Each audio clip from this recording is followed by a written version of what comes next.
اعوذ باللہ من الشیطان الرجیم بسم اللہ الرحمن الرحیم لقد کان لکم فی رسول اللہ اسوۃ حسنہ صدق اللہ العظیم رب اشرح لی صدری ویسر لی امری واحلل عقدۃ من لسانی یفقہوا قولی واجعل لی وزیرا من اہلی آمین یا رب العالمین۔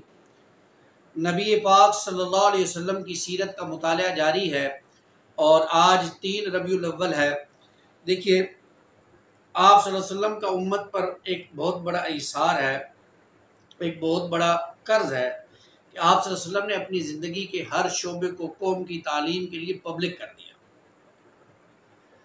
اپنی کسی چیز کو بھی پرائیویٹ نہیں رکھا، حتیٰ کہ ان معاملات کو بھی نہ چھپایا جنہیں دنیا میں کوئی شخص پبلک کے لیے کھلوانے پر آمادہ نہیں ہو سکتا۔ آپ صلی اللہ علیہ وسلم نے لوگوں کو یہ اذن دیا، اجازت دے دی کہ مجھ پر نظر رکھو، میں کس طرح عمل کرتا ہوں۔ ایک پیغمبر کے سوا کوئی دوسرا شخص نہ تو اتنا بڑا ایثار کر سکتا ہے اور نہ کوئی دوسرا شخص جرأت کر سکتا ہے۔ دنیا میں بہت بڑے عظیم لوگ گزرے ہیں، لیکن آج بھی اگر آپ ان کی پرائیویٹ زندگی اٹھا کر دیکھیں تو آنکھیں شرم سے جھک جائیں گی۔ لیکن ہمارے لیے اسوہ کیا ہے؟ محمد کریم صلی اللہ علیہ وسلم، جن کی پرائیویٹ زندگی کا ایک ایک پہلو بھی ہمارے سامنے موجود ہے۔ اسی پرائیویٹ زندگی میں سے ایک اور واقعہ میاں بیوی کے لیے، میاں بیوی کی محبت کے لیے، کیونکہ ہم نے یہ طے کیا تھا کہ اس دفعہ سیرت میں ازواج یعنی میاں بیوی کے تعلق کے حوالے سے رسول اللہ صلی اللہ علیہ وسلم کے عادات اور آپ صلی اللہ علیہ وسلم کی زندگی کی کچھ پہلوؤں کا مطالعہ کریں گے۔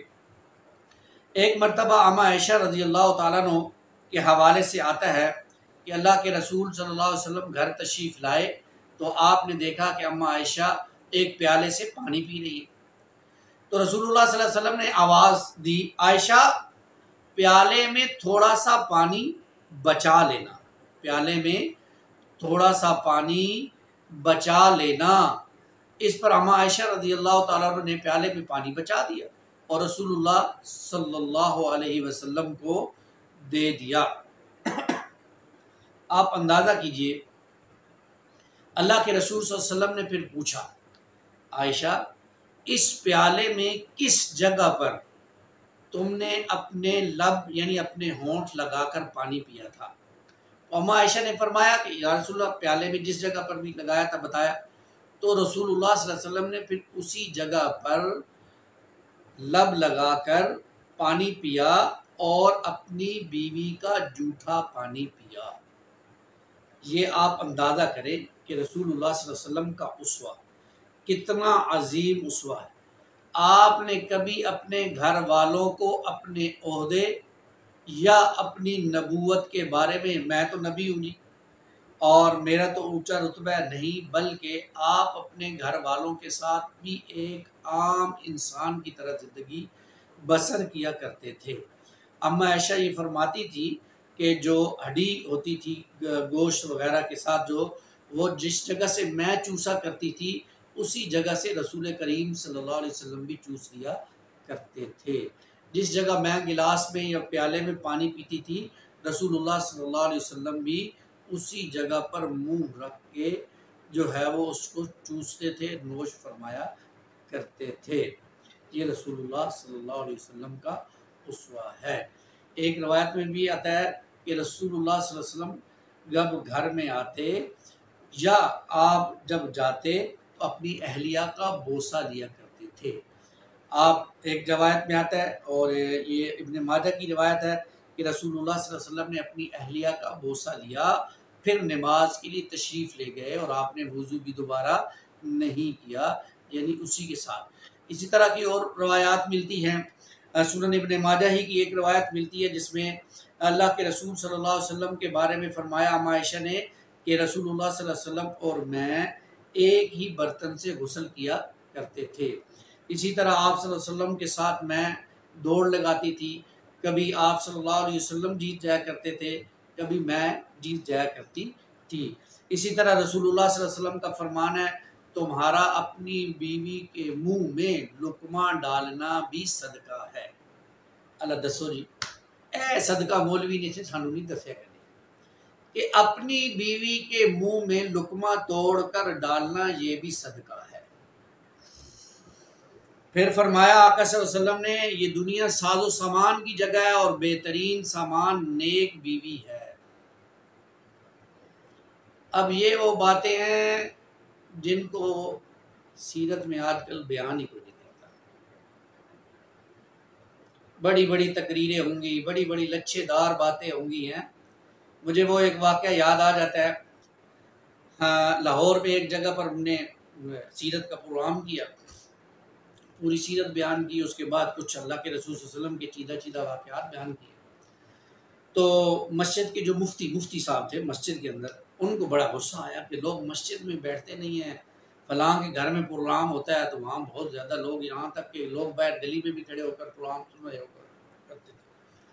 تو انہوں نے جمعے میں تقریر کر دی، جو ہمارے یہاں مولویوں کا رواج ہوتا ہے کہ جب مولویوں کو لفٹ نہ ملے تو ایک جگہ تو ہے نا مسجد، تو وہاں انہوں نے پھر فتوے شتوے جو بھی ان کے زبان سے پھسلا سور، تو جو انتظامیہ کے دوست ہمارے دوست تھے وہ ان سے ملنے گئے، ان سے کہا حضرت آپ نے زیادتی کی ہے، آپ نے مسجد میں جمعے میں یہ بات کی ہے، آپ کو ہم سے بات کرنی چاہیے تھی۔ تو مفتی صاحب نے آئیں بائیں شائیں جو بھی طریقہ تھا انہوں نے کیا۔ تو آگے سے کہنے لگے حضرت بات سنیں، ہماری عمر بھی کافی ہو گئی ہے، ہم بچپن سے آپ کے ساتھ ادھر نماز جمعہ نمازیں سب پڑھ رہے ہیں، آج تک آپ نے ہمیں یہ نہیں بتایا کہ رسول اللہ صلی اللہ علیہ وسلم کی زندگی کیسی تھی، آپ نے اپنی بیویوں کے ساتھ کیسے برتاؤ کیا، دوستوں کے ساتھ کیسے برتاؤ کیا، بچوں کے ساتھ کیسے، آپ نے تو ہمیں صرف یہی بتایا اللہ کے رسول نے اونٹنی کو ہاتھ لگایا، اونٹنی نے ڈبل دودھ دے دیا، وہ بھاگنا شروع ہو گئے۔ بھائی اس طرح کے واقعات سنائے، یہ تو نہیں بتایا کہ اللہ کے رسول اپنی بیویوں کے ساتھ کیسے زندگی بسر کرتے۔ تو بھائی مولوی نہیں بتائے گا یہ باتیں، کیوں کہ مولوی کا اپنا اسوہ بھی گھر میں ٹھیک نہیں ہے، مولوی کا اپنا اسوہ بھی گھر میں ٹھیک نہیں ہے۔ اللہ کے رسول نے فرمایا نا، کسی کے دینداری کا پوچھنا ہو تو جاؤ اس کی بیوی سے جا کے پوچھو، اگر اس کی بیوی کہہ دے واقعی دیندار ہے جی اللہ والا ہے تو واقعی بندہ دیندار ہے، اگر بیوی کہہ دے دیندار نہیں ہے تو سمجھ لو نہیں ہے۔ اور میں آپ کو دعوے سے کہتا ہوں 99% لوگوں کی بیوی یہی کہیں گی کہ بس نہ ہی پوچھو اس بارے میں۔ کیوں؟ ہم لوگ گھر میں اور ہیں باہر اور ہیں، ہم نے ملمہ کاری کی ہوئی ہے، ہم دوستوں سے بڑے ہنس کے ملتے ہیں، بڑی گفتگو ہو رہی ہوتی ہے، لطیفے سنائے جاتے ہیں، بیوی نے کدے لطیفہ نہیں سنایا، کبھی ہنس کے بات نہیں کی، ایسے ہی گھر جاتے سال ہم جلاد بن جاتے ہیں، جیسے معلوم ہو تھانے دار آ گیا گھر کے اندر۔ خدا را یہ رویے بدلنے کی ضرورت ہے، اور بھائیو وہ ہماری غلام نہیں ہے، اللہ کے ہاں پکڑ ہو جائے گی، ایک اچھے خاصے دیندار انسان کی صرف اس بات پہ پکڑ ہو جائے گی کہ اس نے اپنی بیوی کے ساتھ اس نے سلوک نہیں کیا۔ اللہ کی قسم ہے یہ بیویاں ہمارے پاس امانت ہیں، اگر ہم نے ان کے حقوق ادا نہ کیے، ان کو خوش نہ رکھا، یہ کل بارگاہ الہی میں کھڑے ہو کر کہہ دیں گی کہ اللہ ان کی نیکیاں تک بھی نہیں تھی۔ کیا کہیں گے ہم لوگ؟ ہماری نمازیں، ہمارے روزے، ہمارے حج منہ پر دے مارے جائیں گے اگر ہماری بیوی ہمارے خلاف بول گئی۔ اس دنیا میں تو وہ بیچاری ڈرتی ہے نا، ہم نے اسے دھمکی دی ہوتی ہے طلاق کی، طلاق دے دوں گا، یا فلاں جگہ ماں باپ کے گھر جانے سے منع کر دوں گا، دوستوں سے ملنے سے منع کر دوں گا، روٹی پانی بند کر دوں گا۔ وہ بیچاری ماں باپ سے ڈرتی ہے، معاشرے کا ظلم ہے سہتی ہے، وہاں اسے کوئی ڈر نہیں ہوگا، میرا رب اس کو کھڑا کرے گا، بتا اپنے خاوند کی باتیں، بتانے کی تو خیر ضرورت ہی نہیں پڑے گی، اللہ کے ہاں تو سب کچھ، وہاں مالی ھذا الکتاب لا یغادر صغیرۃ ولا کبیرہ، کوئی چیز چھٹی نہیں ہوئے گی، کیا کریں گے؟ خدا را اس معاشرے میں سب سے زیادہ ظلم عورتوں پر ہو رہا ہے، اور اس میں بھی بہت زیادہ ظلم کرنے والے مولوی حضرات ہیں۔ دین کے نام پر ایسی ایسی سختیاں ہم نے گھروں میں ایجاد کر لی ہیں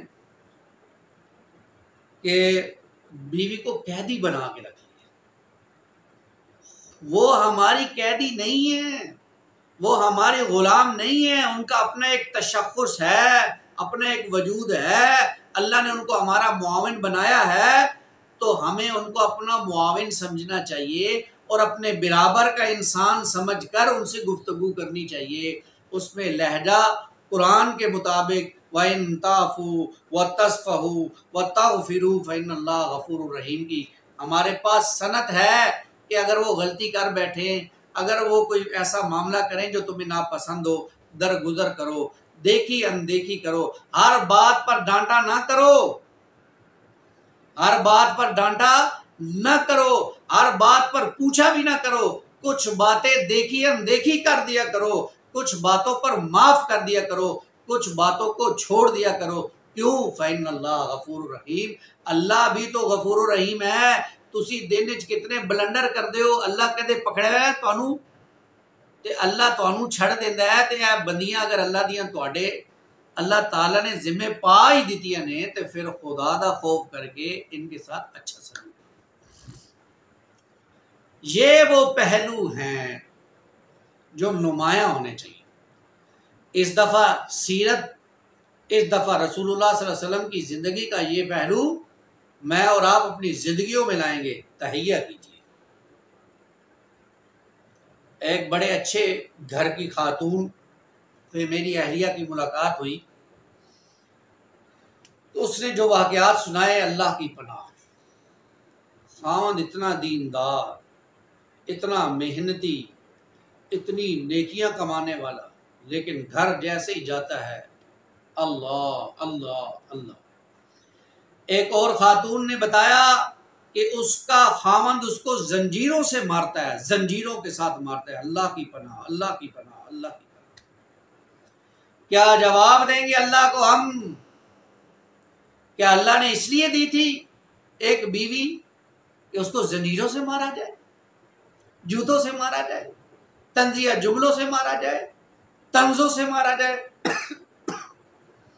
اس کو اللہ نے بیٹیاں دی ہیں، یہ طنز دے دے کہ اس کو مار دیا جائے؟ اس کے پیچھے کھڑے ہونے کے لیے اس کے بھائی نہیں ہیں، تو اس لیے اس پر ظلم کیا جائے کہ اس کے بیک پہ کوئی کھڑا ہونے والا نہیں۔ آج تو کوئی نہیں ہے اس کے پیچھے، خدا کی قسم جب کل قیامت والے دن اللہ اس کے ساتھ کھڑا ہوگا تو تم کہاں جاؤ گے یہ سوچو۔ تو بیویوں کے ساتھ حسن سلوک، حسن معاشرت، گھر کا ماحول بہترین بنانے کی ضرورت ہے۔ اپنی بیویوں سے اچھا سلوک کیجئے۔ یہ میرا نہیں، یہ نبی پاک صلی اللہ علیہ وسلم کا اسوہ ہے، اور جو اللہ کے رسول کے اس اسوے پہ عمل کرے گا وہ قیامت والے دن اللہ کے رسول کے ساتھ ہوگا۔ اللہ تعالیٰ مجھے اور آپ کو اس کی توفیق عطا فرمائے، آمین یا رب العالمین۔ اقول قولی ھذا استغفر اللہ لی ولکم ولسائر المسلمین۔